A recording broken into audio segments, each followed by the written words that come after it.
But I want to jump right in. Can we do that? Here we go. Hebrews chapter 11. It's taking everything in me not to say the dumb Hebrews Moses joke, but I'm not going to do it. How does Moses make his coffee? Hebrews it. Okay, I had there and did it. Some of you heard that for the first time and you're like, oh, that's funny. Others of you are like, I've heard that from Jesse, probably, because Jesse likes to replay his jokes over and over and over and over. I love Jesse. Hebrews chapter 11, continuing our series where we look at heroes of the faith, but understand that they didn't start out as heroes, but they started out as regular people. And today we're gonna be reading through Gideon. And so Hebrews chapter 11 says this, and what more shall I say? I do not have time to tell you about Gideon, Barak, Samson, Jephthah, about David and Samuel and the prophets who through faith conquered kingdoms, administered justice, and gained what was promised, who shut the mouths of lions. Isn't that cool testimony? Like, let it be said of Tim, shut the mouth of lions. Quenched the fury of the flames and escaped the edge of the sword, whose weakness was turned to strength, and who became powerful in battle and routed foreign armies. I want to jump to Judges chapter 6 as well. Where the Bible, we'll start at verse 1. It also says this, a little bit about Gideon, but before Gideon enters into the story. The Israelites did evil in the eyes of the Lord, and for 7 years he gave them into the hands of the Midianites. Because the power of Midian was so oppressive, the Israelites prepared shelters for themselves in mountain clefts, caves, and strongholds. They went into hiding. And whenever the Israelites planted their crops, the Midianites, Amalekites, and other eastern peoples invaded the country. They camped on the land and ruined the crops all the way to Gaza and did not spare a living thing for Israel, neither sheep nor cattle nor donkeys. 2 more verses. They came up with their livestock in their tents like swarms of locusts. It was impossible to count them or their camels. They invaded the land to ravage it, to destroy it. Midian so impoverished the Israelites that they cried out to the Lord for help. I'm excited to continue this series as we look at Gideon. And if you're taking notes, I'd encourage you to take notes, but if you're taking notes, the title of my message is this. It's come out, wherever you are. Come out. Like, you can't just say it, like, you gotta sing with the melody, right? Like, come out, wherever you are. But hey, I'm excited. God's gonna do something special. Normally, you turn around and high five a couple people, but I wanna do something different. I want you to meet somebody you don't know, okay? And I want you to ask 2 people, what's your favorite coffee order? Can y'all do that? Come on, 30 seconds, find people you don't know. What's your favorite coffee order? Go.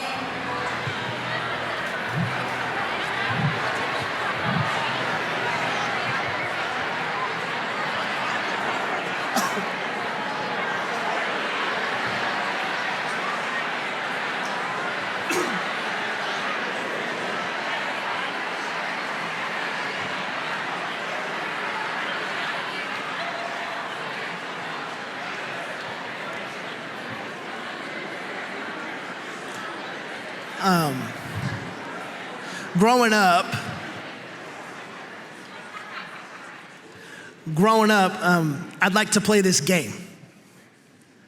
Can anybody guess what that game is? Oh, y'all are so good, look at you. I like to play this game called hide and seek, where the whole concept of this game is to find a hiding spot where nobody could find me. Anybody in here, you're competitive? Like some of us were like, oh yeah, play me in ping pong, I'm gonna beat you. Or, like, who ties their shoes the fastest? I was one of those where hide and seek, I wanna find the spot that I know nobody could find me.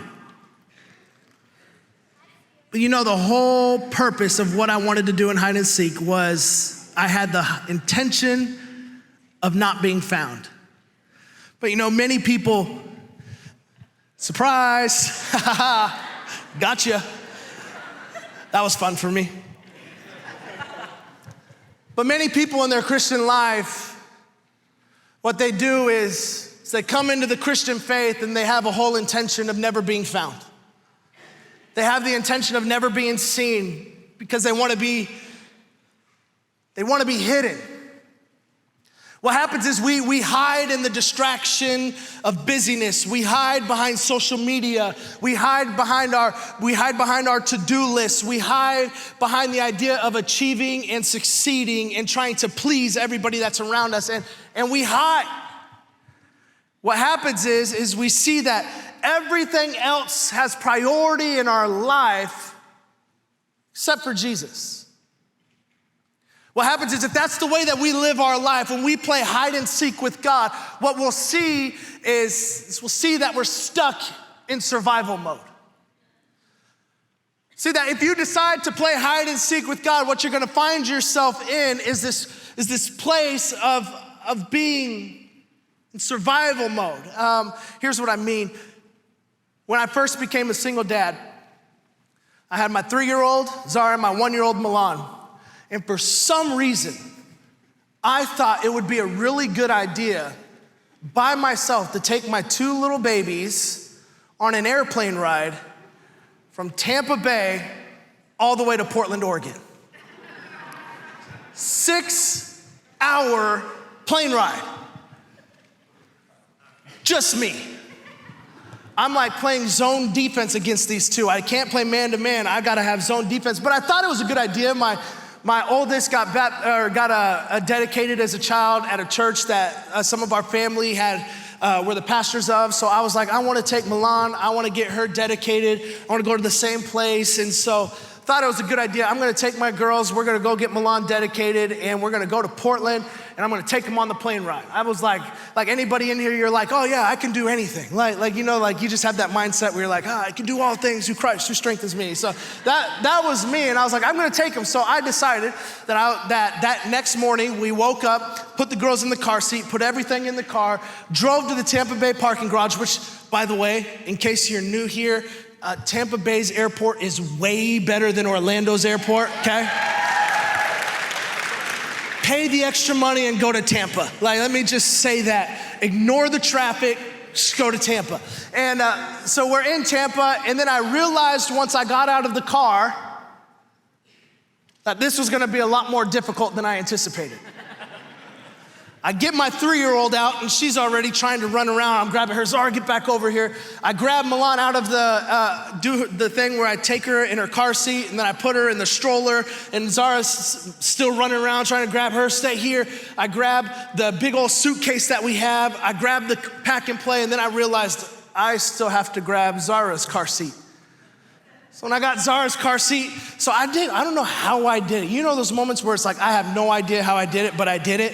This was one of those moments where I grabbed the car seat, stick it on top of the bag, put the pack and play around my arm, push the stroller with one hand, grab the bag. I get to the security checkpoint. They let me through, get to the ticket gate, and then I just go there because I wanted to make sure that I put Milan as an infant so she could sit on my lap. Not a smart thing, so I went there and I said, hey, excuse me, is there any way that I could get a full-on row? And the lady just looks at me and she's like, is it just you? Like, yeah. She's like, oh, honey, I'm praying for you. Of course, we'll get you extra snacks. We'll get you the extra cookies, which, to be honest, those aren't cookies. I don't know why they call them cookies in the airplane. That's not cookies. That's ugh, give me the chocolate chip cookies. You know it's bad when I'd rather have chips than a cookie. And so, anyways, that's personal problems. So I'll never forget though, on that plane ride, we take off, you gotta make sure the baby's drinking her bottle so that her ears can pop. I've gotta make sure Zara's eating so her ears pop. And it's just a nightmare. And they were really good, but we're halfway there. We're 3 hours in, Milan's now awake, Zara's running around, she's getting bored. And I remember sitting there in my chair just being like, we still have 3 hours left. I was in survival mode. I was just trying to make it, and by God's grace, I did. But how many of us are in that moment where we just feel like we're in survival mode? We've been stuck in survival mode. Maybe we've been in this comfortable state, and what we've done is we've become so accustomed to the way that we're supposed to live that we're okay being right here, stuck in survival mode because it's what's comfortable, and we hide behind what we've been through, and we hide behind guilt, and we hide behind shame. And the song that the great theologian Kelly Clarkson sang, which goes, "What doesn't kill me makes me stronger," begins to feel a whole lot less realistic in life. Have you been there? Survival mode. And we meet Gideon right here in Judges chapter 6. Gideon is the man who later on goes on to defeat the Midianite armies with his 300 warriors. Started with thousands. God was like, nope, too much, bring it down to 300. So he brings it down to 300. And he defeats the army. And now Gideon is listed in the Hall of Faith. Gideon is known as a hero of faith. But can I say, Gideon didn't start out that way. Gideon started out like just a normal person. As a matter of fact, Gideon, check this out, this might be you today. Gideon's found in hiding, and Gideon's found in survival mode. Come out, wherever you are. To give you a little bit of context of Judges chapter 6, Israelite did evil in the sight of the Lord. So what happened is because Israel did evil, God placed the Midianites over Israel because sometimes God has to humble his people in order to get them to turn back to him. And so God, he takes the Israelite people, he puts them to be oppressed by the Midianites, and sooner or later the Israelites end up turning around and saying, Lord, Lord, help us please. And they're in this space where they're being oppressed, but yet God is humbling them because God has a greater plan for them, but God needs them to submit to what God's asked them to do. So they've been doing evil in the sight of the Lord. And so God says, hey, these people are gonna come after you. And then the people cry out, and then God answers them. But we see here in Judges chapter 6, verse 5, we see that it says that they came up with their livestock in their tents, like swarms of locusts, talking about the Midianite army. And it was impossible to count them or their camels. All they wanted to do is invade the land to destroy it. Now, I don't know if these guys just aren't smart or if they had no idea what they were doing. Because what the Israelite army or the Midianite army did is the Midianites, they didn't even occupy the land. So they weren't even trying to take over the land. They weren't killing the Israelite army. All they were doing is just being bullies. They're going and just grabbing all of the wheat, all of the crops, all of the livestock, and they're like, give us this. Have fun, Israelites, this is ours now. They were just being bullies. Anybody ever been bullied before? You ever met just some mean people? I'm talking about the people where they see you running to the elevator, and so they're sitting there trying to make sure that it closes, so they're like, close, and just make sure that you miss the elevator. Some of you are like, hey, that's you. That's me. I don't want to talk in the elevator. Come on, close. Just kidding, I'm a pastor.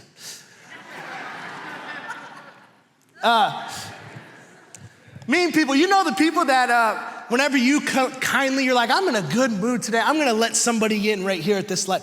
Go ahead, go in. And they don't wave at you and give you a thank you. You know the mean people when you're just like, all right, forget you then. You're welcome. I'm gonna give you your welcome anyways. I just started playing pickleball not that long ago. And we play pickleball every Friday, normally every Friday morning. And one of the things that you can do in pickleball is that you can hit it and hit the other person, and it's a point. If you hit the other person, it's a point. And so it's those people, those mean people, well, they'll hit it at you in the chest, and they hit you once, and you're like, okay, that was mean. They hit you twice, and you're like, all right, you're pushing it. And they hit you a third time, and you're like, all right, it's personal now. I'm like, thanks, Kevin. Appreciate you doing that to me every Friday. I'm just kidding. Kevin and I are on the same team. We love it. But you guys do need to pray for Louie and VJ back there because those two are on a big losing streak against us. So, just kidding. But just mean people. And the Midianites, they're just being mean. Because what's happening is the Israelites are working and doing the labor that they're supposed to be doing, but the Midianite army is just coming and just taking it away. Isn't that what sin does to us? where we work so hard, we work so hard to be able to live out what God has asked us, but then this darn sin that doesn't go away, that keeps coming back and keeps coming back, and it robs us of everything that we've once worked for. I've known so many men of God and women of God who have given their life to Jesus Christ, but they don't deal with the root of sin, and because of that, they end up destroying their entire future. Can I tell us that the root of what is happening with Gideon and the Israelites compared to the Midianite army started with the fact that Israel was doing wrong in the eyes of God? It started with sin. They're in this space because of the sin that they committed that wasn't dealt with, and because it wasn't dealt with, now they're being oppressed. Sin will oppress you. Sin will hold you captive. Sin will keep you, sin will tie you up and keep you there as long as it can. And what ends up happening, catch this, what ends up happening is we place ourselves in a hiding season because we're afraid of the shame that it brings on us. Sin will lead us to a place of shame. Shame will lead us to a place of hiding. The memory of our past sin teamed up with the presence of shame will lead us into a place of hiding. You know how I know this? Because I know that there are people who have been called to be baptized, yet they're stuck in this place of saying, I'm not good enough to be baptized yet. Let me fix myself before I get in this tank. Can I tell you, that's not how the gospel works. The gospel has already defined what that is, what victory is, which is whenever Jesus went to the cross and he defeated sin and shame so that you cannot be bound to sin and shame. What you have to do is just be obedient to what God has asked you to be obedient to.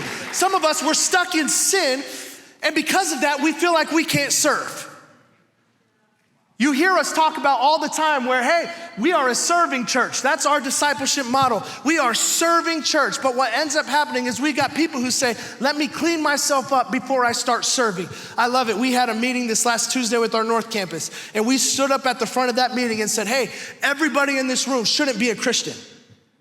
Everybody in this room shouldn't be a Christian. We need to have people who are learning what the gospel is and learning who Jesus Christ is, because we're not an exclusive group. We're a group that includes everybody. And what ends up happening with that is we see people who don't know that they need a savior come into a space where we preach that and they end up getting saved. What we need is we need people who understand, I don't need to be cleaned up to serve. I just need to submit.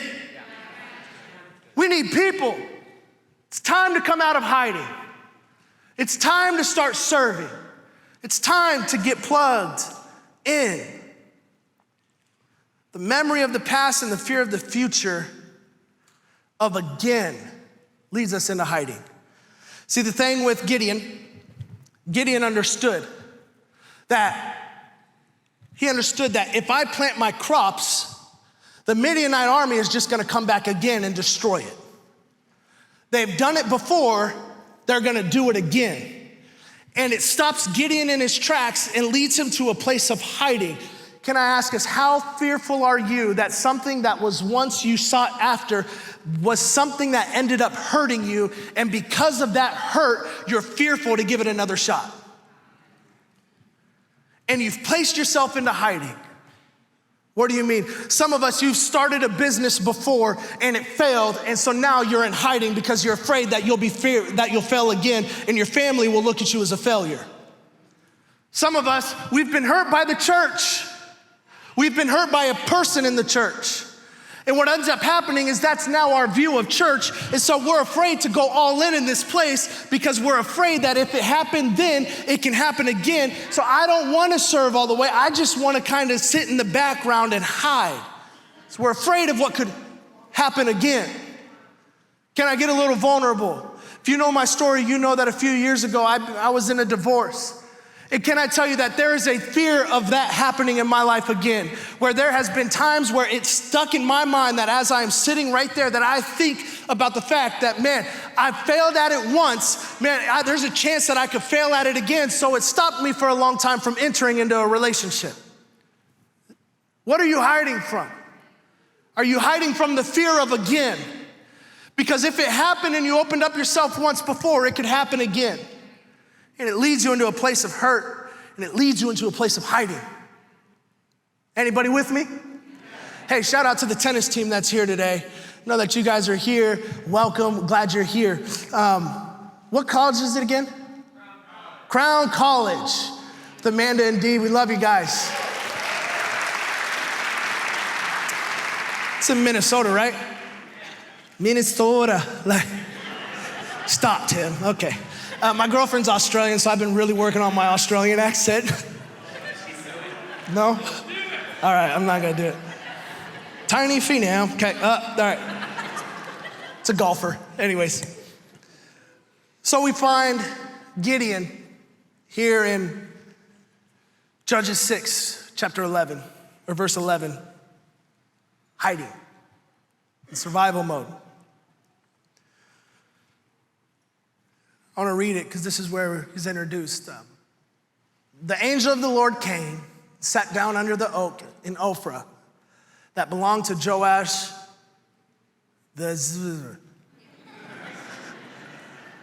where his son Gideon was threshing wheat in a wine press to keep it from the Midianites.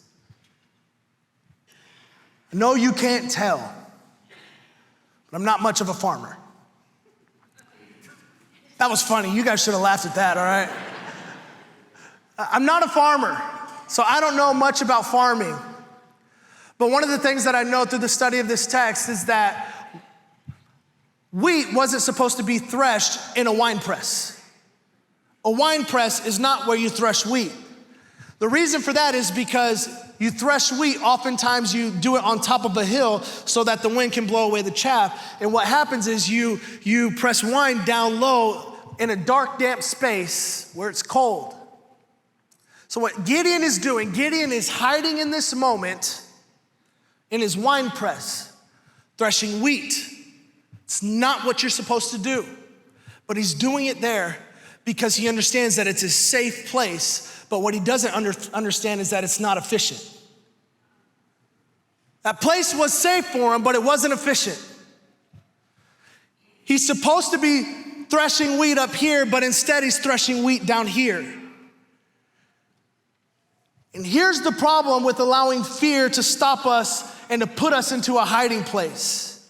What happens is, what Gideon did here is he ended up settling for less than he deserved, and he ended up staying for longer than he intended. And what was only supposed to be a hiding place has now become his home. Can I tell you this morning? It's okay to stay hidden for a season. Don't make that place your home. It's okay to be hidden for a season, but it's not okay for it to be your home. Because what happens is when you allow it to be your home, you become comfortable, you become inefficient, you become safe. And what's happening is God's asking some of his people this morning to come out of your hiding space because he wants to use you in ways that you never could have asked, thought, or imagined. But you have to come out of the hiding space. God's not just gonna pick you up and place you. You have to be obedient to the work that God's called you to do. You have to stand up. You have to walk out. Come out, wherever you are. Because what happens is you might find yourself just jumping from hiding place to hiding place. You might find yourself jumping from wilderness to wine press. You might find yourself jumping from a safe place to a safe person. And what ends up happening is we try to outrun and outhide the enemy who's been attacking us when not understanding that you no longer have to outrun and outhide because you're doing the work for the enemy now instead. Because you're now doing the work that he was doing. But he realized that he's got you. Because what happens is if he's got our mind, he's got our action. And if he has our action, he has our whole self.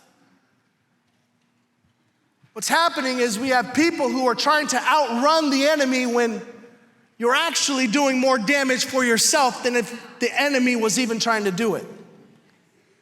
Because what this is this isn't just a season now, it's called a cycle. Where, have you found yourself there where it happens over and over and over again? You find yourself hiding over and over and over again. That's not a season anymore, friends, that's a cycle. Maybe you're in a season of a cycle. Can I encourage us that Gideon was in the wine press, yet God met Gideon where he was at.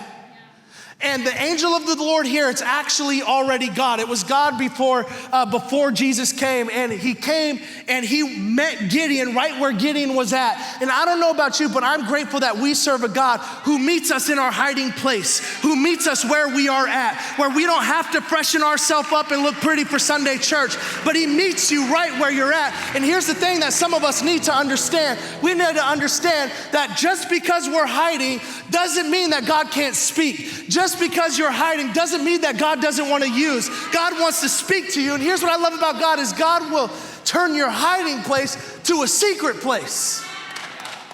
He'll turn the moments of you hiding, where if you allow him to meet you where you're at and say, I'm ready to go, he's gonna turn that to a secret place. So what once was this place of hiding now becomes a place of refuge. What once was a place of hiding now becomes the place where he begins to speak life into you. What once became the place of hiding is now the place where he begins to lift you up, like he lifted Peter up 2 weeks ago, and say, go, my friends.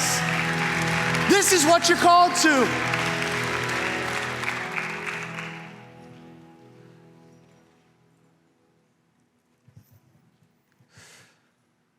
Whew. Y'all with me? Twan, you with me? Jonathan, are you up there, the barber? My barber from the barber shop? Hey, if you're here, I'm glad you're here. Jonathan Melendez, glad you're here. Shout out. Did my hair, like, check it out. Here's what happens. When the angel of the Lord appeared to Gideon, check this out in verse 12. When the angel of the Lord appeared to Gideon, he said, the Lord is with you, mighty warrior. The Lord is with you, mighty warrior. Up there in the balcony, I love you guys so much. You guys are so fun. The Lord is with you, Logan. He's with you, mighty warrior. Because here's what God does. Here's what he did right here with Gideon. God, he'll remind you of who you are even when you're not acting like it. God will remind you of who you are even if you're not acting like it, because God's words don't reflect our behavior. God's words change our behavior. Because here's what God does. God spoke life and life existed. God spoke it into existence, which means God's words create worlds, which means how we speak about ourselves and how we speak to people are important. Speaking of pickleball,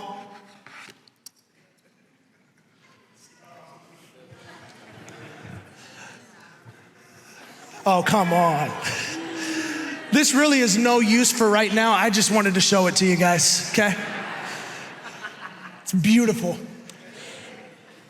But pickleball, so like I said, we started playing not that long ago. And as you can tell, I've gotten pretty good at twirling it.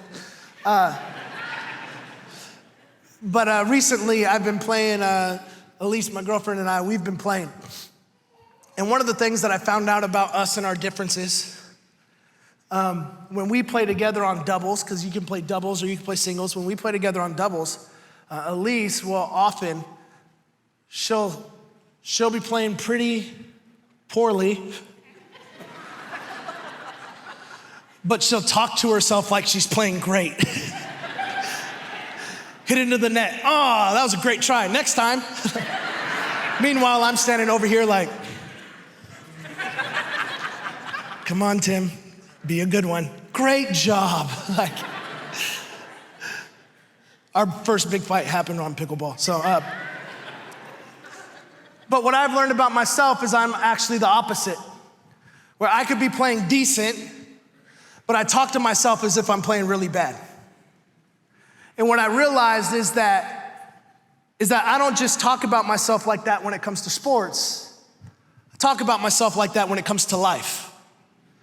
What happens is sometimes I might feel like I'm doing a bad job, so instead of encouraging myself and lifting myself up, what I do is I begin to beat myself down, because that's just how I did it growing up. Or I would tell you, Tim, you idiot, stop hitting it into the net. Tim, you're dumb, you're so slow. Come on, work on your foot speed. And I begin to talk to myself in ways that I know I'm not supposed to talk to myself, because like we said, what I've learned is how I talk to my daughters really is a reflection of how I should be talking to myself. Because I know I will never talk bad to my kids, because I want my kids to believe they're the best and that they're who God has called them to be. So I'm not gonna speak death over my kids. I'm not gonna speak death over them, I'm gonna speak life over them. So how come I speak death to myself? How come I speak death to my situation? Because what we see right here is Gideon is speaking fear into his life, but then God comes to him and says, you mighty warrior, go in the strength that I have, you mighty warrior. So we have God who's calling him to something higher, yet Gideon who's calling himself to something lower. What happens is, don't we do that so much in our own lives? Where maybe our marriage is on the brink of divorce, and instead of speaking life into it, we start speaking death as if it's dead, when it's still breathing and it's still working, and God still might be able to turn it into a good thing, but because of the way that we speak about it, we're automatically speaking death over it. Isn't that the way that sometimes we speak about our finances? Where our finances are struggling and we're trying to give, but yet at the same time we're like, my finances aren't coming in. But yet if we just speak some life into it, something good might happen. If we speak life into our kids, some of us, we speak death into our kids. Oh, they're stupid. Next generation is dumb. Oh, our kids are lost, man. Can I tell you, one of the biggest things as a youth pastor when I was one, was when I heard parents start downgrading their kids.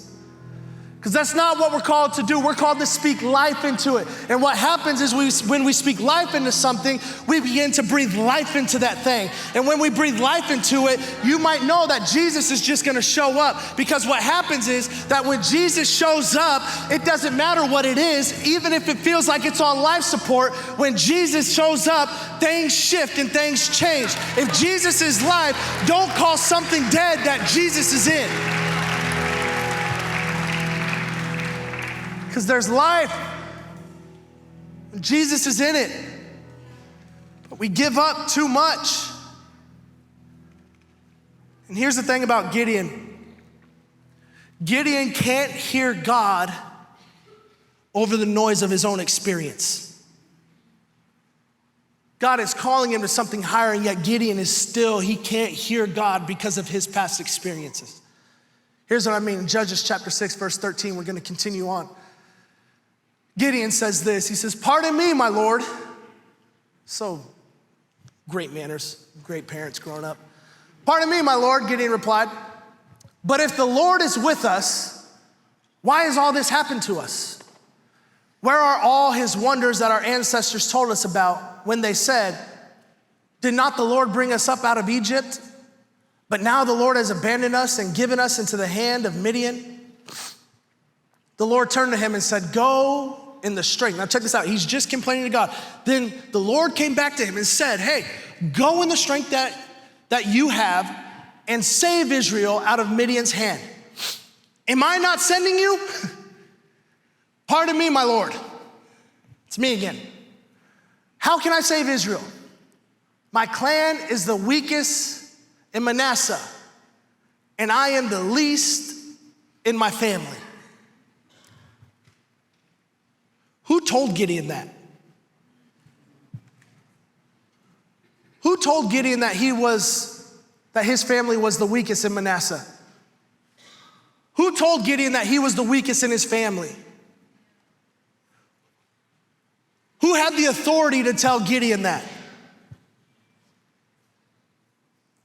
Can I ask you a question? Who told you the things you bring up to God as excuses? Anybody, I'll raise my hand first. Anybody ever use an excuse to God? I'm not good enough. I'm not smart enough. Can I also be a little bit vulnerable in this moment? A lot of you are so much smarter than me. For God to use me on a stage like this, I always sit there and contemplate in my mind, why would these people listen to me? Am I good enough for that? I was a divorced pastor. Am I good enough for people to speak into? Is that good? You ever had those excuses in your life where it stopped you from allowing God to use you because you've started, check this out, because you started labeling yourself? Because you've allowed yourself to be labeled? Because here's what I know. is that our response to who God says we are will tell us a lot about the lies that we tell ourselves. Be careful who you listen to. Be careful who you listen to, because you might just believe a lie that becomes a label that will call you to question the call of God on your life.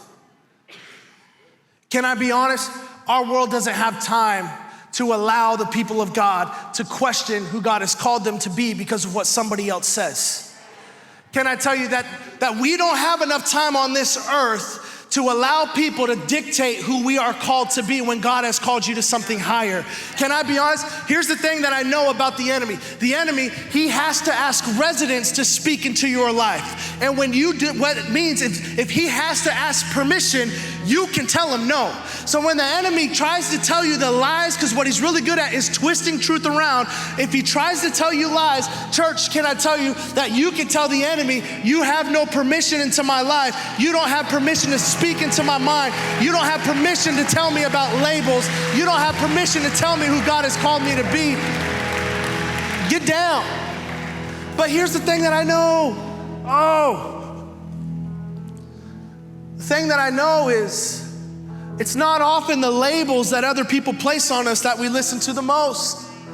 It's the labels that we place on ourselves. Oftentimes, our biggest battle isn't what other people are calling us, it's what we're calling ourselves.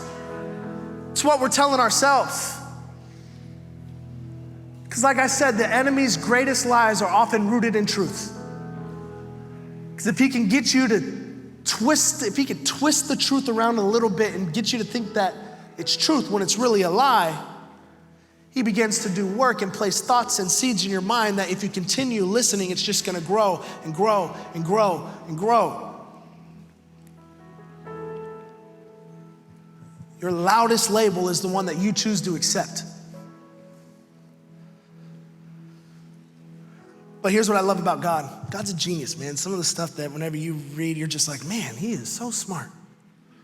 Because what God didn't do is God didn't diminish Gideon in that moment. He didn't tell Gideon, no, Gideon, you're stronger, you're this, you're that. He also didn't pump up Gideon's, his ego by over complimenting Gideon. What God actually did is God simply just said, Gideon, go in the strength that you have. That's all he said. Go in the strength that you have. Sometimes the greatest thing you can do is put down the pressure to be perfect and pick up the freedom to be authentic. Because it's in his weakness that you find his strength. It's in weakness that you find his strength. 2 Corinthians chapter 12, verse 9. I'm just gonna say this verse right here. But he said to me, my grace is sufficient for you, for my power is made perfect in weakness. But he said to me, my grace is sufficient for you, for my power is made perfect in weakness. See, the end of the story, Gideon gets an army of 300. God uses him, the strength of God. Gideon gets up and uses his strength, and God comes alongside him, and God gives him more strength than he can ever ask, think, or imagine. And Gideon and the 300 defeat the thousands and thousands and thousands of the Midianite army. And they're set free once again. So I want to ask you, what about you? What about you? Maybe just like Gideon, you feel like the last person God would use. I've felt that before. I've been there. I've shared my story before, so I'm not gonna go deep into detail right now. A couple of years ago, I was hiding, but here's the thing, nobody would have known it. I'm hiding in plain sight, talking to everybody here, thinking everything's great. I thought I was doing a good job. Healing from all this trauma, I don't like using that word, but healing from this trauma that I've experienced. And healing myself the only way that I know how to heal. Thought I was doing good, then one night in August of 2022, I'm laying down in my bed, Supposed to have a meeting, but I fell asleep, and my cousin comes walking into my room, taps me on my shoe, wakes me up, and I'm like, oh, shoot. Jesse and my cousin are sitting in the living room on the couch. Remember that night? It's one of my worst nights in my life, but one of the best nights in my life as well.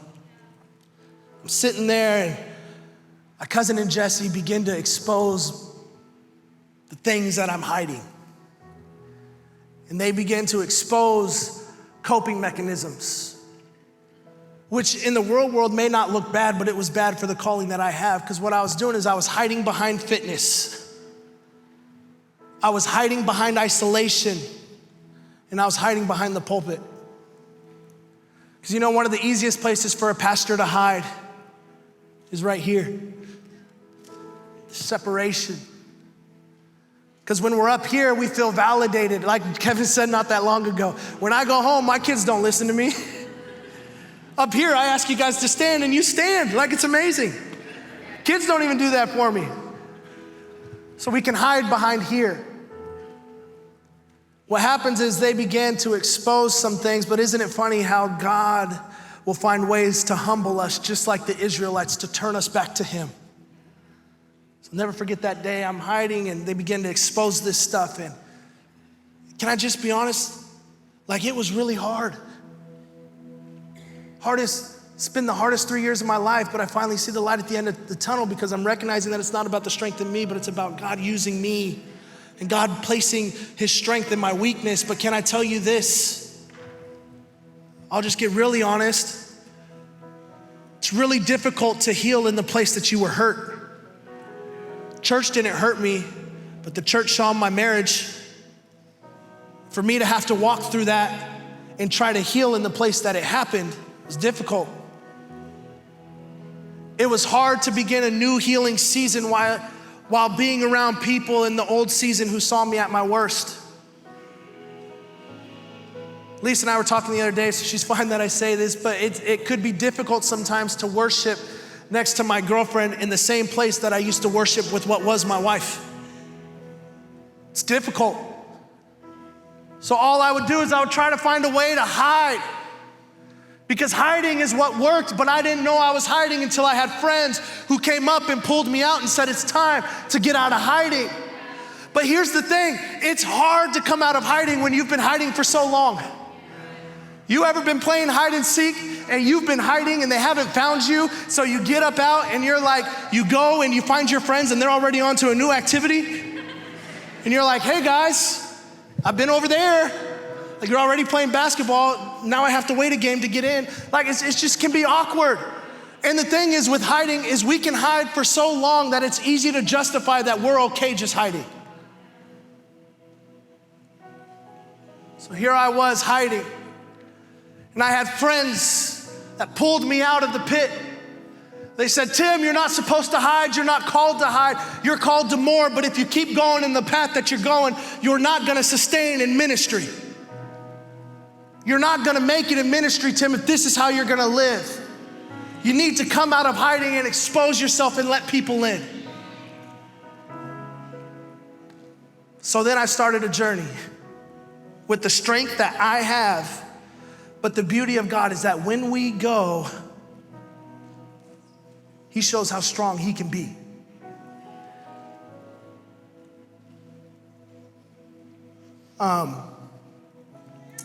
One of the things, hi buddy. That's so sweet. What's your name? Lucas. Thanks, Lucas, you're the best brother ever. See your shirt. Thanks, Lucas. So I think Lucas wants to remind us that when the enemy has taken everything from you, he has to think he's taken everything from you. Because for me, the enemy thought he took my joy, but he didn't take my joy. The enemy thought he took my double income, but he didn't take my double income. The enemy thought he took my credit score, but he didn't take my credit score. The enemy thought he took my calling, but he didn't take my calling. What I want you to understand is that what doesn't kill me doesn't just make me stronger, but it prepares me. And it prepares me that when I step into what God God's called me to be, I don't just walk in my strength, but he adds to my strength infinitely far more than I can ever think, ask, or imagine. And what I want you to understand today is that there are moments where you're gonna feel like you're stuck and like you're hidden, but God wants to pull you out of the pit. It doesn't matter because he's doing something for you. Can I tell you this today? The enemy, he thought he had me, but all he did is he messed up and he done prepared me. He prepared me for a season such as this. He prepared me by bringing my kids into this space and letting them see the worship of God in this house that feels so community oriented. He found me in a place that is now what once was a cruise ship is now a battleship on mission. He prepared me for a place like North Lakeland, who's gonna come and see all of heaven invade North Lakeland. He prepared me not because I'm enough, not because of who I am, but because he chose me. And he chose you.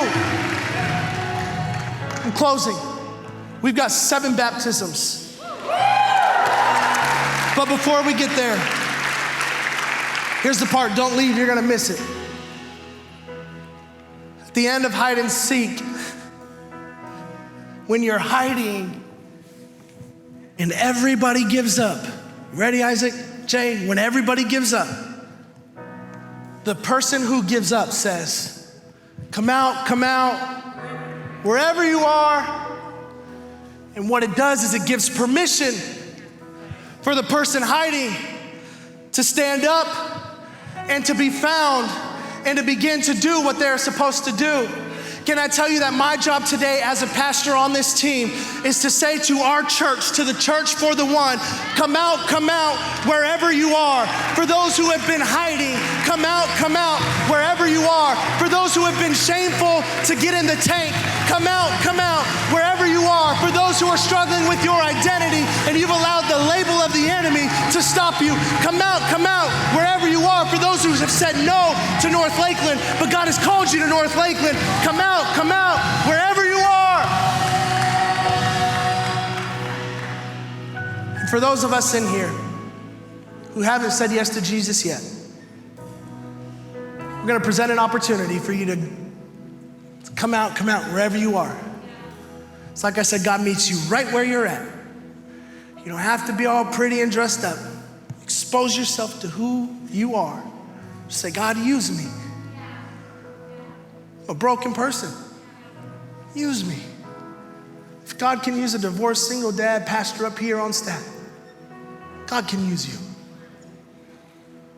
What we're gonna do is we're gonna pray this prayer out loud together. And if you wanna say yes to Jesus, and this is the first time you pray that prayer, we're gonna say amen, and I'm gonna ask you to lift your hand, and I'm gonna want you to lift your hand, and we're gonna celebrate, we're gonna applaud you, we're gonna go crazy, and we're gonna sing this song. I'm not gonna call you out or anything. I'm not gonna come bring you up here, sing Kumbaya. This is between you and God, but we wanna celebrate with you because this is your moment of saying, coming out of hiding. For some of you, you're wanting to come out of hiding and get baptized. I encourage you, it's not too late. For some of you to jump on the North Lakeland team, it's not too late. For some of you to just start serving in the house, it's not too late. For some of you to start witnessing to your coworkers and your family, it's not too late. For some of you to be a good parent, it's not too late. Come out of hiding. Come out, wherever you are. Would you repeat this prayer after me? Say, Lord, I believe that Jesus Christ is the Savior of the world, that he gave his life to forgive my sins, was raised from the grave to give me life. I receive your grace by faith. Come into my life. I will follow you. Amen. Hey, if that's you, can you lift your hand up in the air? We just want to celebrate with you. I see you. Yeah, I see you up there. Amazing. Yeah, I see you guys. I see you 3 up there on the balcony. I saw you down here. See you back there. Come on, amazing. Hey, can we lift our hands? Can we worship and can we get ready to celebrate all that God wants to do?